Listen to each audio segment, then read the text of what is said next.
Irmãos, tudo bem? Feliz sábado a todos. Deixa eu mandar a notificação aqui no aplicativo para que todos possam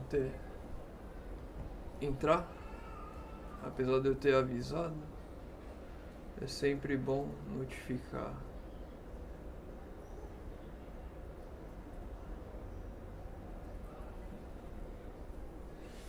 Vamos ver.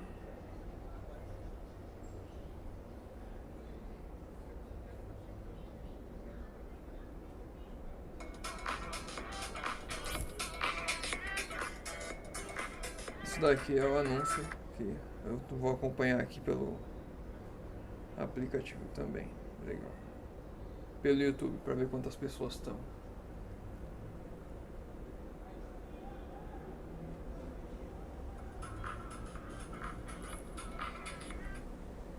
Tirar o som. Legal. Notificação enviada. Então vamos começar. Deixa eu ver. Bom, como eu conversei com os irmãos da última vez, hoje nós vamos estudar o ano bíblico, né? Desejar de todas as nações, capítulo 24. Não é este o filho do carpinteiro? Deixa eu voltar aqui. Pronto, aqui tem o chat. Então vamos hoje estudar Desejar de todas as nações, capítulo 24. Não é este o filho do carpinteiro? Um feliz sábado a todos que já estão aí, que estão entrando. Vamos, como hoje é sábado, a gente tem um pouquinho mais de tempo, eu vou fazer a leitura completa do meu resumo. E a gente vai comentando aqui, os irmãos que tiverem trazer os seus comentários, pode deixar no chat, que a gente vai lendo e estudando junto. No culto regular diário, o ancião lia dos profetas e exortava o povo à espera ainda por aquele que havia de vir, o qual introduziria um glorioso reino e baniria toda a opressão. Ele buscava animar os ouvintes pela repetição dos testemunhos de que o advento do Messias estava próximo. Descrevia a glória de sua vinda, salientando sempre o pensamento de que aparecia a testa de exércitos para libertar Israel. Então aqui novamente nós lemos aquela mesma tônica que era uma repetição dentro do povo de Israel. Os líderes religiosos esperando uma coisa do Messias, esperando um Messias que viria como um libertador ali para trazer um reino terrestre. Era isso o pensamento deles, era isso que eles esperavam e era isso que eles pregavam. Eles não conseguiam ver além disso. Eles liam os relatos que eles liam do Antigo Testamento era justamente sobre a segunda vinda, mas eles esqueceram de olhar para a primeira vinda, principalmente lá, livro de Isaías. Jesus se postou diante do povo como vivo expositor das profecias concernentes a si próprio, explicando as palavras que lera fora, falou do Messias como de um libertador dos oprimidos e dos cativos, médico dos aflitos, restaurador de vista aos cegos e revelador da luz da verdade ao mundo. Sua maneira impressiva e a maravilhosa significação de suas palavras arrebataram o ouvinte como um poder nunca antes por ele experimentado. A corrente da influência divina derribou todas as barreiras. Viram qual Moisés, o invisível, sendo seu coração movido pelo Espírito Santo, respondiam com fervorosos améns e louvores a Deus. Então Jesus ia expondo a eles as profecias e explicando, falando da primeira vinda, e eles entendiam, ia movendo os espíritos deles, eles iam sendo acalentados, sentindo aquele calor, a chama do Espírito ia movendo e dando entendimento para eles, e eles respondiam com améns e louvando a Deus. Ou seja, não, isso não é de comer não, filho.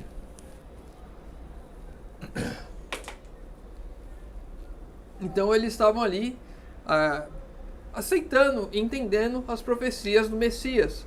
Eles estavam compreendendo que Jesus viria para libertar os cativos, dar cura, dar restauração, para mostrar a eles de fato o que deveria acontecer na primeira vinda.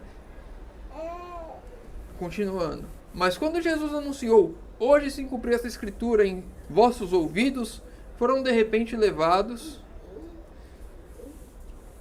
a pensar em si mesmos e nas declarações daqueles que lhes dirigia a palavra.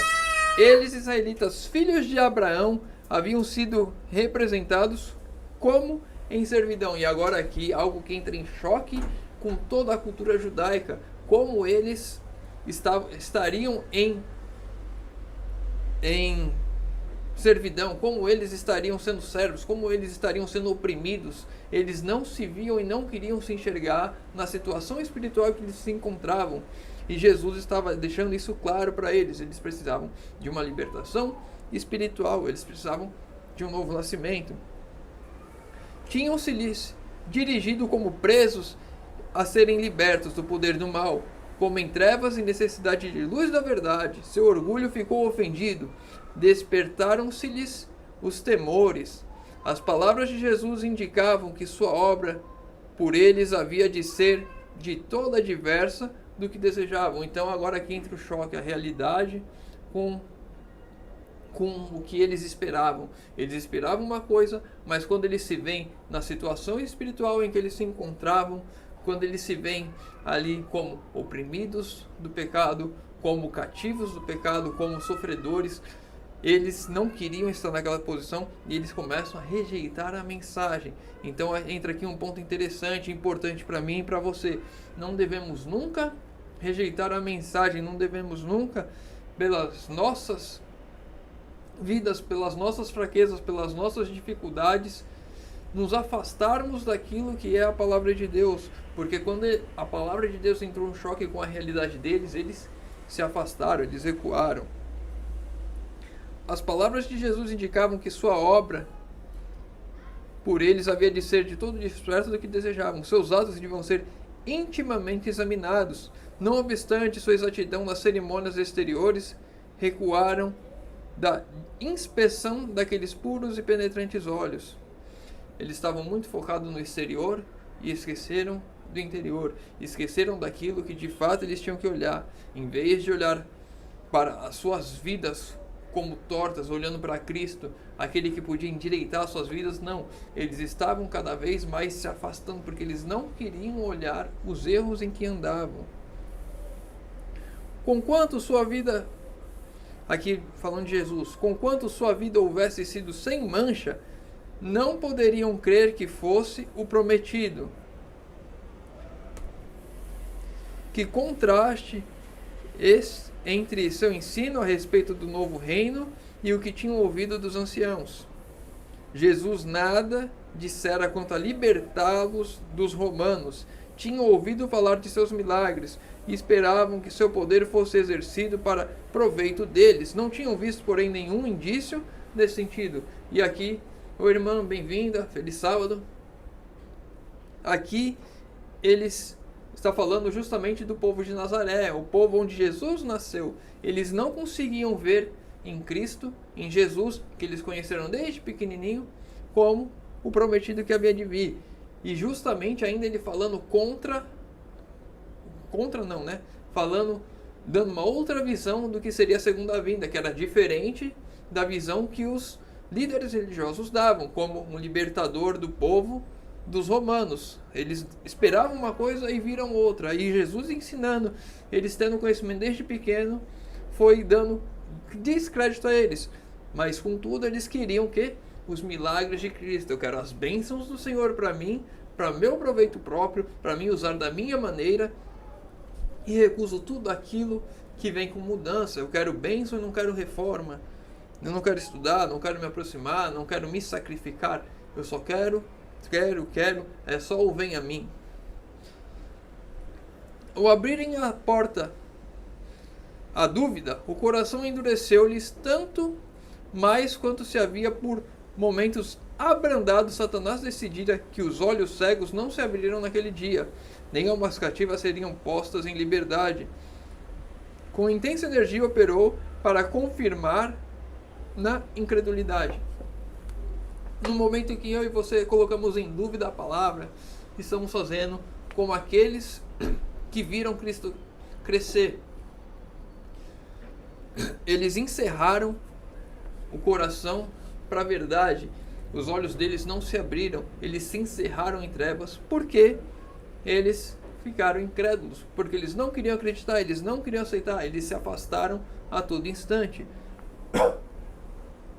Cabe a mim e a você, quando olharmos para Cristo, termos o nosso coração aberto, termos de fato não encerrarmos as portas, não deixarmos com que isso nos afaste de Deus. Porque se eu e você rejeitarmos qualquer ponto da palavra, qualquer ponto da verdade, isso vai cada vez mais nos mergulhando em trevas, e é justamente para isso em que Satanás tem trabalhado.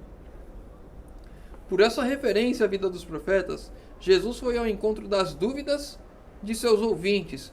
Aos servos a quem Deus escolhera, não tinha sido permitido trabalhar por um povo de coração duro e incrédulo, mas os que tinham coração para sentir a fé, para crer, foram especialmente favorecidos com testemunho de seu poder por meio dos profetas.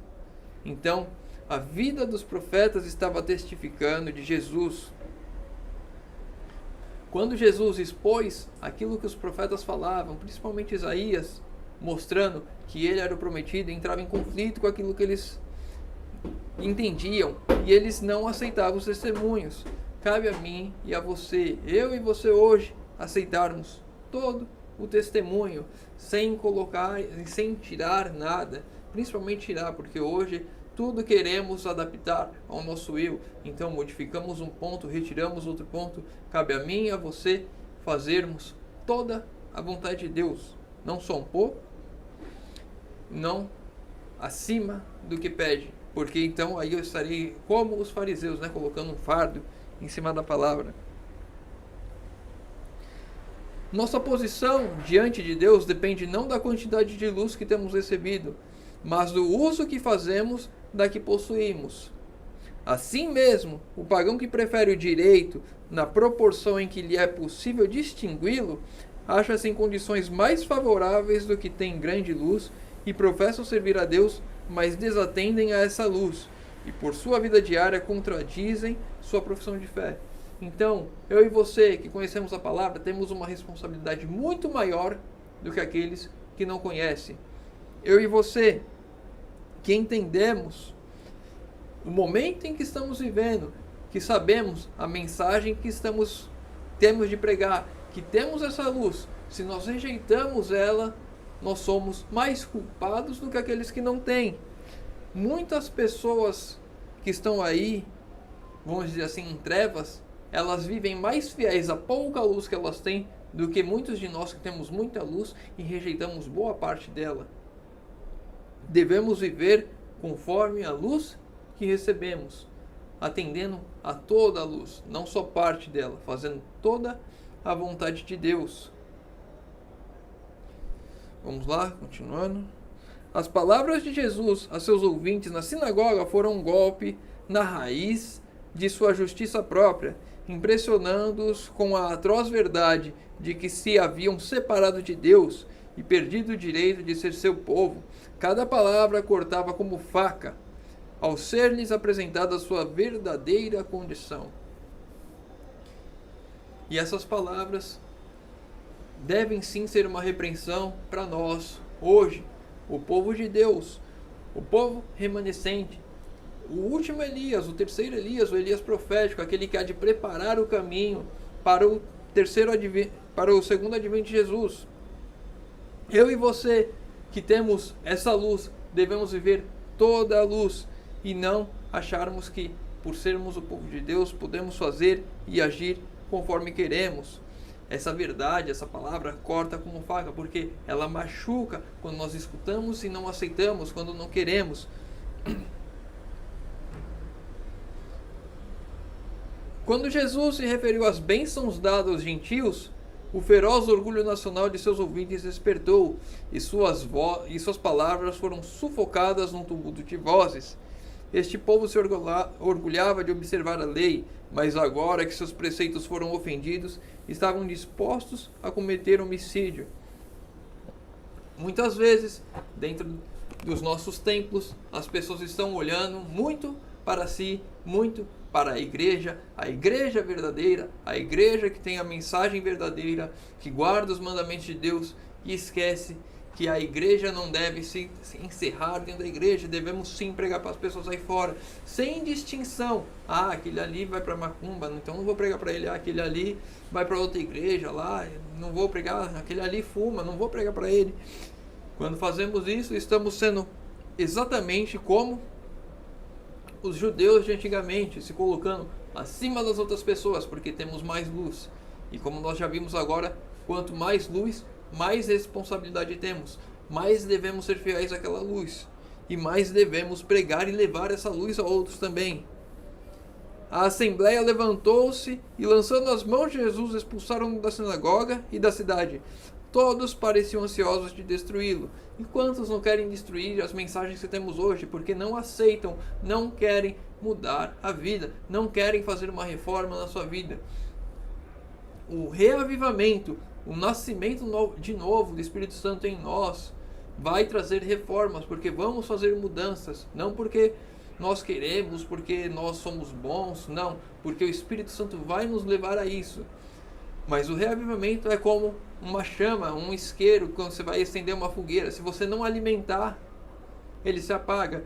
E o alimento para que a chama do reavivamento se mantenha é a reforma. Limpar aquilo que está errado, afastar aquilo que faz mal, para que eu e você possamos cada vez mais nos aproximarmos de Cristo, compreendendo que eu e você em si somos ruins, somos maus, somos o pior que há nesse mundo, mas mesmo assim Jesus veio até aqui e deu a vida por nós. Impeliram-no para o alto de um precipício, intentando atirá-lo dali. Gritos e maldições enchiam o espaço. Alguns lhe atiravam pedras, quando de súbito desapareceu no meio deles. Os mensageiros celestes que haviam estado ao seu lado na sinagoga permaneciam com ele no meio daquela turba enfurecida, rodeando-no, isolando-o dos inimigos, e levaram-no a um lugar seguro. As pessoas iam matar Jesus por ele falar a verdade. E hoje, quando nós pregamos a verdade, vivemos a verdade, isso incomoda tanto as pessoas que elas querem se afastar de nós. Já vi casos de irmãos que se incomodam de que eu e minha esposa estamos em lugares porque nós temos uma alimentação diferenciada. Eles não gostam porque eles não têm. E eles ficam incomodados, eles querem que a gente não esteja nos lugares. Então, esse tipo de situação vai aumentar cada vez mais para o povo de Deus, que de fato quer viver a luz que lhes foi dada. E devemos estar prontos e tendo a ciência de que os anjos estarão ao nosso redor nos protegendo. Assim, em todas as épocas, os anjos têm estado perto dos fiéis seguidores de Cristo. A grande confederação do mal acha-se aparelhada contra todos os que querem vencer, mas Cristo quer que olhemos as coisas invisíveis, aos exércitos celestes acampados em torno de todos quanto amam a Deus, para os livrar.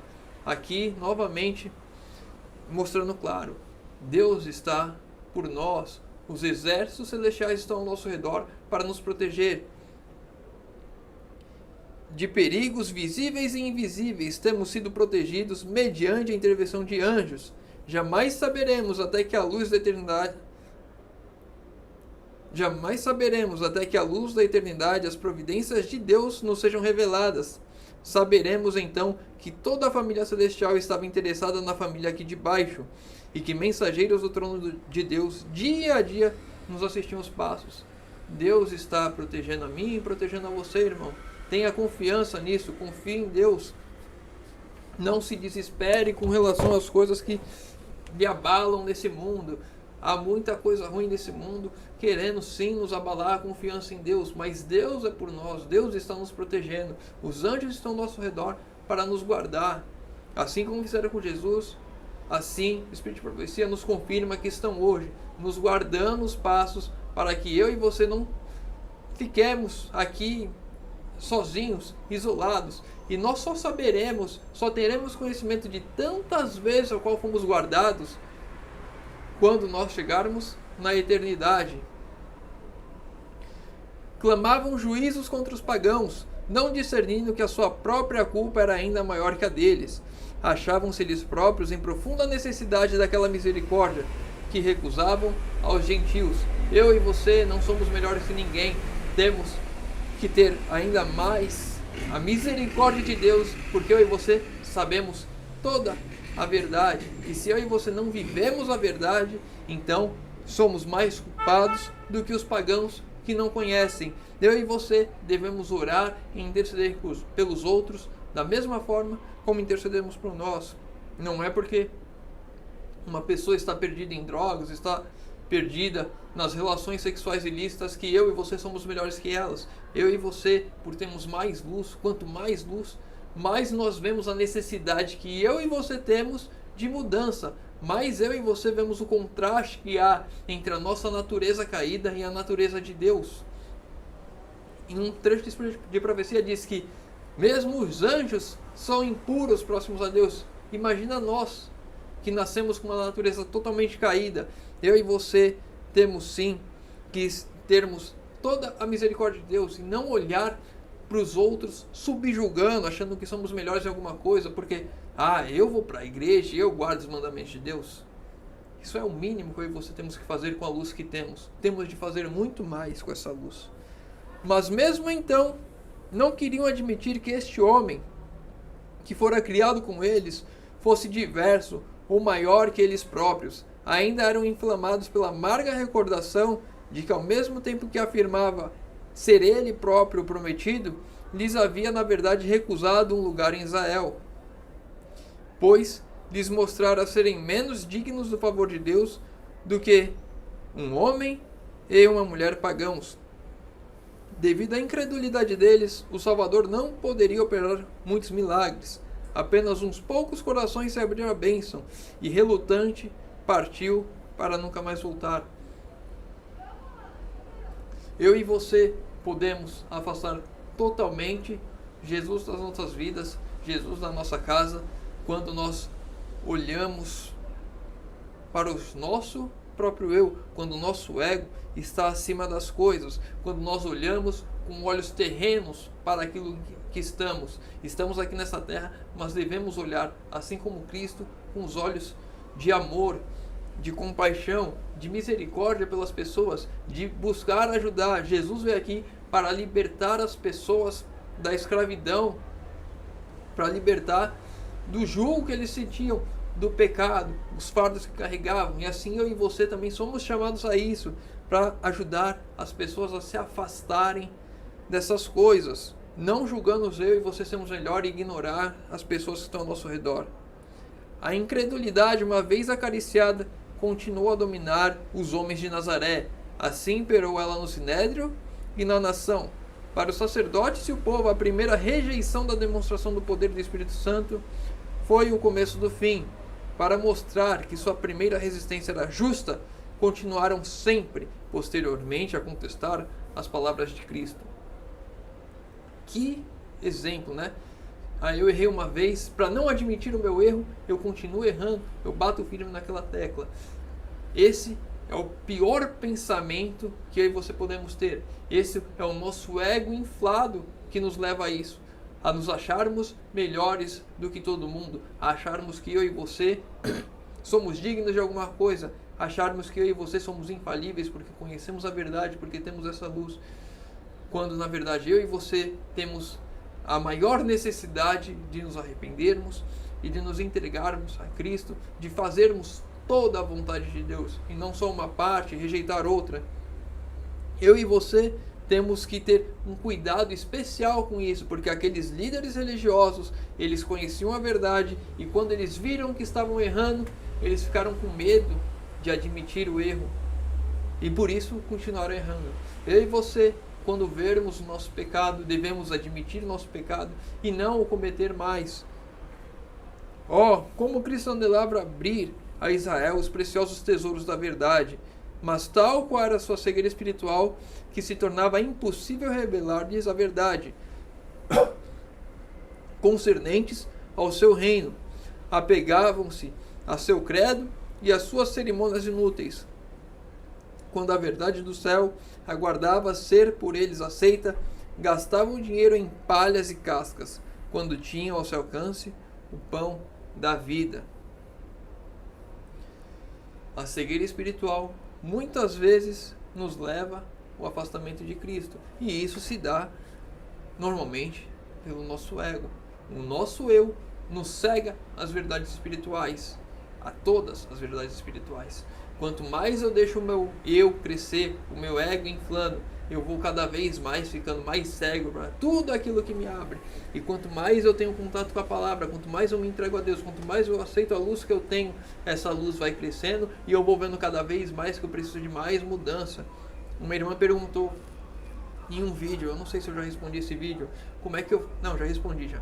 Como é que eu faço para largar essas questões de filmes e séries? Por que ela vê isso como um problema? Porque ela está tendo luz, ela está aceitando a luz e ela deseja essa mudança. E quando eu e você vamos tendo luz, eu e você vamos querendo mais mudança em nossas vidas, vamos querendo mais de Deus, menos do eu. Isso só se dá com o trabalho do Espírito Santo em nossas vidas. Não devemos nos deixar cegar pelo nosso próprio eu. Deveriam estar familiarizados com as provas de sua messianidade, e a calamidade que lançou em ruína sua orgulhosa cidade poderia ter sido desviada, mas o espírito dos judeus se estreitara para seu irrazoável fanatismo. As lições de Cristo revelam-se as deficiências de caráter e requereriam arrependimento. Muitas vezes eu e você não conseguimos mudar porque não queremos nos arrepender. E olhando aqui para esse ponto, não sei se está o carro de som muito alto aí. Vamos continuar. Se atrapalhar, a gente espera um pouquinho e volta. Aí deixa nos comentários. Então vamos lá. Até me perdi com esse barulho. O espírito dos judeus se estreitava no fanatismo. As lições de Cristo revelaram-lhes as deficiências de caráter e requeriam arrependimento. Aqui a lição importante. Muitas vezes eu e você, pegar esse exemplo da irmã, na questão de abandonar essas questões de filmes e séries que nos afastam de Deus, estamos contemplando obras do inimigo quando olhamos muitas dessas coisas. Então a irmã vê essa necessidade, mas se ela pensa assim, vou ter que me arrepender, vou ter que largar isso, ela começa a ignorar e escurecer, a cegar os seus olhos para a luz que está recebendo. Mas quando ela deseja a mudança, ela quer a mudança e ela não sabe como fazer, o Espírito Santo vai trabalhando na vida dela e ela vai começando a fazer essas mudanças. O fanatismo do eu, a rejeição do erro, porque eu conheço a verdade e eu não quero errar, isso pode nos afastar de Deus. Se não tivermos o espírito humilde de reconhecermos as nossas falhas e de nos entregarmos completamente, isso irá nos afastar de Deus. Se eles lhe aceitassem os ensinos, teriam de mudar os hábitos e as suas acariciadas esperanças deviam ser abandonadas. Para serem honrados pelo céu, deveriam sacrificar a honra dos homens. E o mesmo vale para nós hoje. Queremos ser honrados nos céus? Devemos sacrificar as honras aqui, devemos mudar a nossa vida aqui. E muitas vezes vamos ser o motivo da chacota, da acusação, vamos ser o escárnio, mesmo dentro da igreja. Pessoas que não são totalmente convertidas, não aceitaram totalmente a palavra de Deus, pessoas que não querem essa luz de mudança, não querem a reforma em suas vidas, elas acham que o que elas têm é suficiente, elas sabem que tem mais, mas elas não querem porque elas acham que aquilo as basta. Essas pessoas vão encerrando seus destinos ao lado do inimigo. A verdade era impopular nos dias de Cristo, é impopular em nossos dias. Tem sido sempre desde que Satanás despertou no homem, no princípio, o desagrado por ela, mediante a apresentação de fábulas que induziram a exaltação própria. Não encontramos hoje teorias e doutrinas que não têm fundamentos na palavra de Deus? É o que mais encontramos, né? Teorias que nos afastam de Deus. Teorias que colocam o homem como centro. Homens se apegam tão tenazmente como os judeus às suas tradições. Essas teorias e fábulas de hoje em dia, esses contos em filmes, novelas, séries, vão nos enraizando nesse mundo, nos aproximando cada vez mais do inimigo. E ele coloca essas coisas de forma sutil. Tem algumas séries aí, Lúcifer tratando Satanás como um homem bom, um homem maravilhoso, que só queria o bem e era mal compreendido. Tem uma outra legião, eu não sei nem do que se trata, mas o nome já mostra uma das passagens bíblicas, né, onde legião vai até Jesus e pede para que poupe eles e eles vão até os porcos. Então, muitas séries com mensagens subliminares, outras séries como, vou citar um exemplo de uma famosa, Grey's Anatomy, que nem sei se fala assim, tem um monte de coisas de homossexuais e essas coisas sendo contempladas por nós até o ponto em que acharmos que essas coisas são normais. E tantas outras que falam dessas coisas, algumas diretamente, outras sutilmente, tudo para nos enraizar nesse mundo, para nos fazer aumentar a cegueira espiritual. E aí quando você fala para alguém, você tem que guardar o sábado. Nossa, mas por quê? Aí ela está tão imersa naquilo ali que ela não sai. E muitas vezes dentro da igreja, eu já tive a infelicidade de conhecer um irmão adventista de berço, que quando falando sobre carne de porco, ele disse exatamente essa frase: só uma vez, só um pouquinho, de vez em quando, não vai me fazer mal.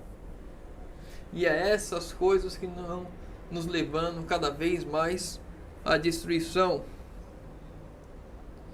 Os guias judaicos estavam cheios de orgulho espiritual. Seu desejo de glorificação própria manifestava-se mesmo no serviço do santuário.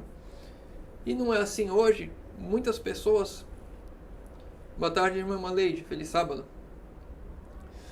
Muitas pessoas acabam saindo da igreja por verem esse espírito. Estão erradas? Sim, estão erradas.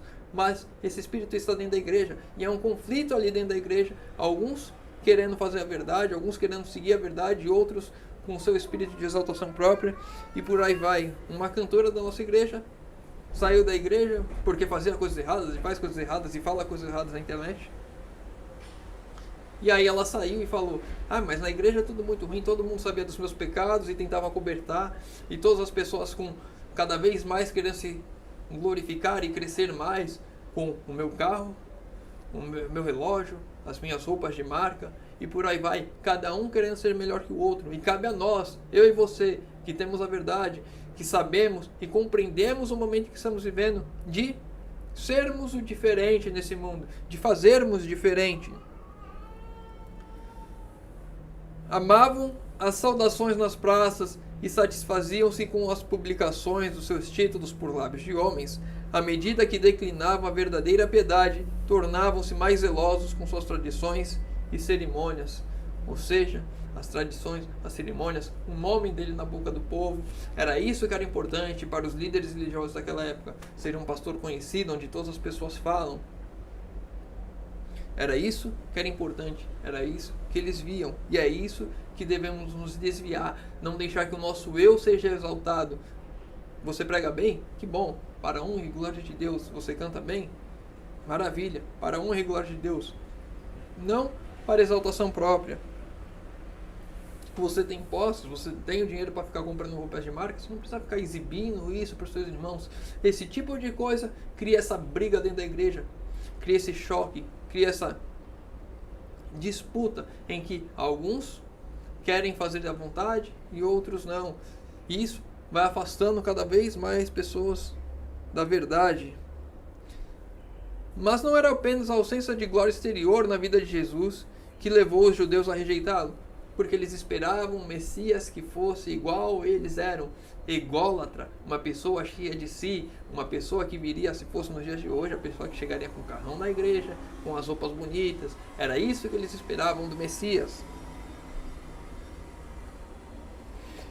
Ele era a personificação da pureza e eles eram impuros. O choque novamente. O puro com o impuro. Por que eles rejeitaram a Jesus? Porque Jesus era puro e eles eram impuros. Porque nós muitas vezes rejeitamos as luzes que nos é dada. Porque a luz é pura, somos impuros, não queremos isso. Se não for Deus trabalhando em nossa vida, se não formos nós falando, eu aceito, Senhor, me muda, porque eu sozinho sou incapaz de fazer essa mudança, nós vamos rejeitar essa luz, como a maioria dos nossos irmãos fazem. Ele vivia entre os homens como exemplo da imaculada integridade. Não importava o lugar em que Jesus estava, ele não se corrompia. ele não se contaminava. E assim é como eu e você devemos agir. Tomamos uma decisão ao lado de Cristo, não importa o lugar em que estivemos, não devemos retroceder, voltar atrás. Sua sinceridade lhe revelava a insinceridade. Ela manifestava o vazio de sua pretensa piedade e mostrava-lhes a iniquidade do seu odioso caráter. Essa luz era mal recebida. Feliz sábado, irmã. Quando nós olharmos para Cristo, nós vemos o quão ruim nós somos. Só pode haver duas coisas: humilhação da nossa parte, entrega a Cristo, nos agarrarmos aos pés de Cristo pela mudança, ou afastar totalmente a Cristo, porque eu não quero mudar o meu eu. E no estudo de amanhã, a gente vai ver como Pedro se agarra aos pés de Cristo, sabendo que ele é impuro, falando para que Jesus o deixe, mas mesmo assim se agarra e não solta, porque ele sabe que é Jesus que pode mudar a vida dele. E assim, Jesus pode mudar a minha e a sua vida, transformar esse caráter podre que nós temos em algo bom e decente. Se Cristo houvesse chamado a atenção, já estamos encerrando, só os 2 últimos textos.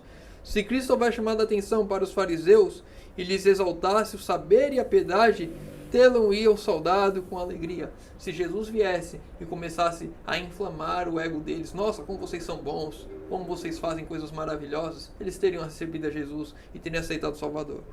Mas quando lhes falou que o reino do céu, como uma dispensação de misericórdia a toda a humanidade, estava a apresentar um aspecto da religião que eles não suportavam, não queriam dividir o céu com outros, queriam ser só eles, os santos.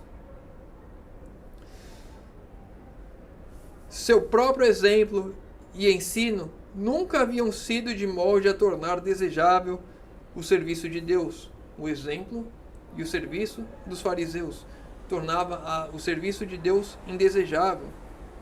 Ao verem Jesus dando atenção àqueles mesmos que odiavam e repeliam, isso lhes incitava as paixões, as piores paixões do coração orgulhoso. Quando nós vemos o quão bom Deus é, isso só pode fazer duas coisas em mim: ou eu me agarro aos pés de Cristo e aceito a transformação, ou isso só vai incitar cada vez mais o ódio dentro de mim por saber que eu, por mim mesmo, não consigo ser bom daquela forma. Para a gente encerrar, já estamos chegando já a 40 minutos já. Israel seria exaltado a preeminência sobre todas as nações. Teria podido sofrer a decepção de suas ambiciosas esperanças, de preferência a suportar a reprovação de Cristo a seus pecados e a repreensão que sentiam mesmo pela presença da sua pureza. Vou ler novamente. Israel seria exaltada a preeminência de todas as nações. Teriam podido sofrer a decepção de suas ambiciosas esperanças, de preferência a suportar a reprovação de Cristo a seus pecados. Eles até aceitariam que as ambições deles fossem frustradas, que não viesse o Salvador como um grande líder que libertaria dos romanos. Eles podiam suportar isso, mas suportar a repreensão pelos pecados deles, isso eles não podiam de forma alguma. Eu e você, se não pudermos aceitar a repreensão aos nossos pecados, seremos como os fariseus. Seremos vazios, achando que somos piedosos, achando que somos bons, achamos que estamos fazendo a obra de Deus, quando na verdade estamos prestando um desserviço a Deus. A repreensão que sentiam, mesmo pela presença de sua pureza, não podiam suportar a pureza de Cristo, porque não aceitavam a repreensão. Isso é uma lição para mim e para você. Hoje temos tanta luz que é rejeitada, tanta luz que é desdenhada, tanta luz que é menosprezada dentro da igreja, por pessoas que não aceitam a repreensão, que não aceitam mudança. Essa luz tem que fazer a diferença na minha vida. Eu tenho que deixar essa luz brilhar em mim e que outras pessoas, ao ver, também sejam transformadas por essa luz, porque nós vamos causar, isso é fato, duas reações nas pessoas.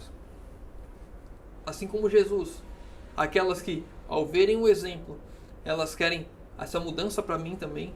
Eu vejo o exemplo do meu irmão e eu quero essa mudança para mim também. Se o irmão conseguiu fazer não pelos méritos dele, mas porque Jesus trabalhou na vida dele, porque o Espírito Santo tem atuado, então eu também posso fazer isso na minha vida, ou eu vou causar a reação a mesma dos fariseus.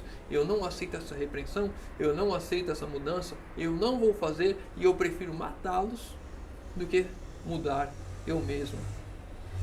Possamos eu e você aceitarmos essa mudança de Deus em nossas vidas. Possamos eu e você aceitarmos a luz, mudarmos o nosso eu completamente, abandonarmos tudo o que nos deixa presos a este mundo.